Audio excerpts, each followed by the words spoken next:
நீங்கள் உறுதியாக சொல்லுங்கள். நாள் 10 நம்பிக்கை அறிவிப்புகள். நான் திட்டங்களை நிறைவேற்றி வருகிறேன் என்று உறுதியளிக்கிறேன். நான் அவர் மீது நம்பிக்கை வைத்ததால் கடவுள் என் வாழ்க்கையை தயார் செய்துள்ளார். நான் நினைத்ததை விட வேகமாக என் கனவுகளை நிறைவேற்றுகிறேன். தடைகளை தாண்டவோ, கடனிலிருந்து விடுபடவோ, சரியான நபரை சந்திக்கவோ பல ஆண்டுகள் தேவைப்படாது. கடவுள் நம்பிக்கையாலும் விசுவாசத்தினாலும் எனக்கு வெற்றியை கொடுத்திருக்கிறார். இது எனது பிரகடனம். தெய்வீக ஆரோக்கிய ஒப்புதல் வாக்குமூலங்கள். என் வாழ்வில் நோய், பலவீனம், உடல்நல குறைவுகளுக்கு இடமில்லை. நான் ஒருபோதும் நோய்வாய்ப்பட முடியாது. நான் மாம்சத்தால் பிறக்கவில்லை, ஆனால் நான் கடவுளால் பிறந்தவன். நான் எதிரியின் திட்டம் அனைத்தையும் தோற்கடிப்பேன். ஏனென்றால் நான் அழியாத விதையிலிருந்து பிறந்தேன். கடவுளின் வார்த்தையால் எனக்குள் என்றும் வாழ்கிறது. ஆமேன். இயேசுவின் நாமத்தில் நான் சொல்வதை வைத்திருக்கிறேன். யோவான் 14:13. நான் வலிமையானவன், நான் ஆரோக்கியமாக இருக்கிறேன், நான் ஆசீர்வதிக்கப்பட்டவன், நான் சக்தி வாய்ந்தவன், நான் அபிஷேகம் செய்யப்பட்டவன், நான் சுதந்திரமாக இருக்கிறேன், நான் கடவுளுக்கு பிரியமானவன், நான் கடவுள் மற்றும் மனிதர்களால் விரும்பப்பட்டவன், நான் எதை பார்க்க விரும்புகிறேனோ அதை நான் பேசுகிறேன். நான் ஒரு விலை மதிப்பற்ற விதை. நான் என் கடவுளின் இல்லத்திலும் அவரின் ஆலய முற்றங்களிலும் நடப்பட்டதால் செழிப்புற்று விளங்குகிறேன். நான் அதன் பருவத்தில் ஏராளமான பழங்களை தருகிறேன். நான் சாறு நிறைந்து இறைவனில் பச்சையாக இருக்கிறேன்.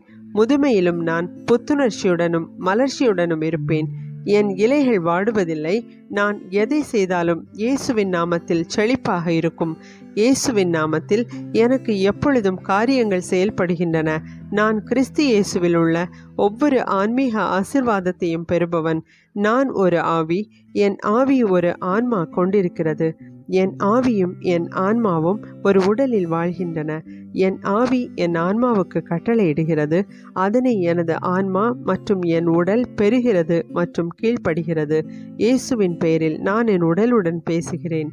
கடவுளின் அழியாத வாழ்க்கை என் வாழ்வில் எப்பொழுதும் தெளிவாக வெளிப்படுத்தப்படுகிறது. நான் என் உடலின் ஒவ்வொரு பாகத்திற்கும் நான் வாழ்க்கையை பேசுகிறேன்.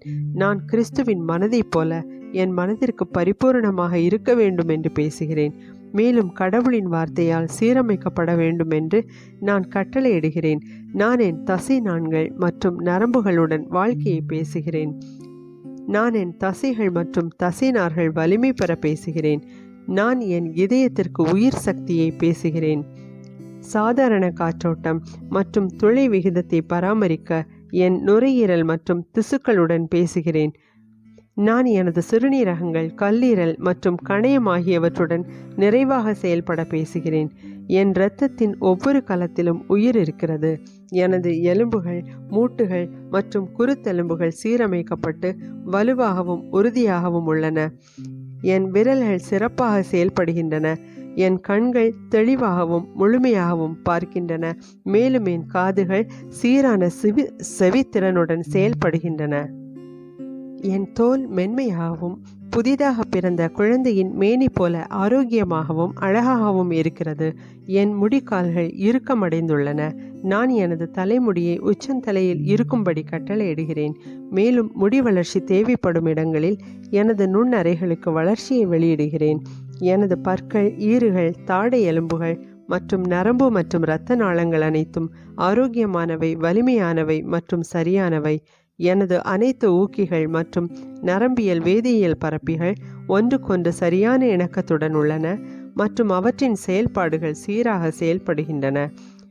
எனது செரிமான அமைப்பு நான் உட்கொண்ட அனைத்து உணவுகளையும் ஜீரணிக்கவும் உறிஞ்சவும் முடிகிறது மற்றும் ஒருங்கிணைக்க முடிகிறது மற்றும் வளர்ச்சிதை மாற்ற கழிவுப் பொருட்கள் அன்றாடம் வெளியேற்றப்படுகின்றன.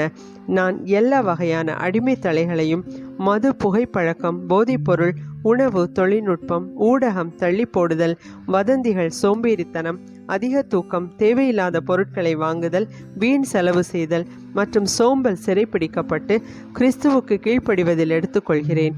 இயேசு எப்படி இருக்கிறாரோ அப்படியே நானும் இருக்கிறேன். கடவுள் படைத்த அனைத்தும் எனக்கு உயிர் மற்றும் குணப்படுத்துதல். எனவே உணவுகள், தூசி, விலங்குகள் போன்றவற்றால் ஏற்படும் ஒவ்வாமைகள் அனைத்திற்கும் என் மீது எந்த அதிகாரமும் இல்லை. தேவன் எனக்கு பூமி முழுவதையும் ஆளுகை செய்ய கொடுத்திருக்கிறார். எனது ஆண் இனப்பெருக்க அமைப்பு போதுமான அளவு மற்றும் நல்ல இயக்கம் நிறைந்த விந்தணுக்களை உற்பத்தி செய்து முட்டையை சென்றடைகிறது. எனது பெண் இனப்பெருக்க அமைப்பு சரியான நேரத்தில் முட்டையை உற்பத்தி செய்வதற்கும் பிறக்கும் வரை கருவை பாதுகாத்து ஊட்டமளிக்கிறது. ஒவ்வொரு உறுப்பும் என் உடலின் ஒவ்வொரு திசுவும் செயல்படும் வண்ணம் கடவுள் படைத்தது அனைத்தும் முழுமையுடன் செயல்படுகிறது. மேலும் என் உடலில் எந்த செயலிழப்பு மற்றும் குறைபாட்டை நான் இயேசுவின் நாமத்தில் தடுக்கிறேன். ஆமேன். எனது முழு மனித உடற்கூறியல், வளர்ச்சிதை மாற்றம் மற்றும் உடலியல் ஆகியவை கிறிஸ்து இயேசுவில் முழுமையாக்கப்பட்டுள்ளன. மகிமை. அல்லேலூயா. இயேசுவின் நாமத்தில் என் உடலில் உள்ள ஒவ்வொரு திசுக்களிலும் உள்ள மின் மற்றும் இரசாயன அதிர்வெண்கள் இணக்கமாகவும் சம நிலையுடனும் இருக்கவும் கெட்ட திசுக்களை ஜீரணிக்கவும் கட்டளையிடுகிறேன். நன்றி இயேசுவே. கடவுள் தந்தை என்னை நேசிக்கிறார், எனக்கு தெரியும். கடவுளின் மகன் என்னை நேசிக்கிறார், எனக்கு தெரியும். கடவுளின் ஆவியானவர் என்னை நேசிக்கிறார் என்று எனக்கு தெரியும். சமாதானம்.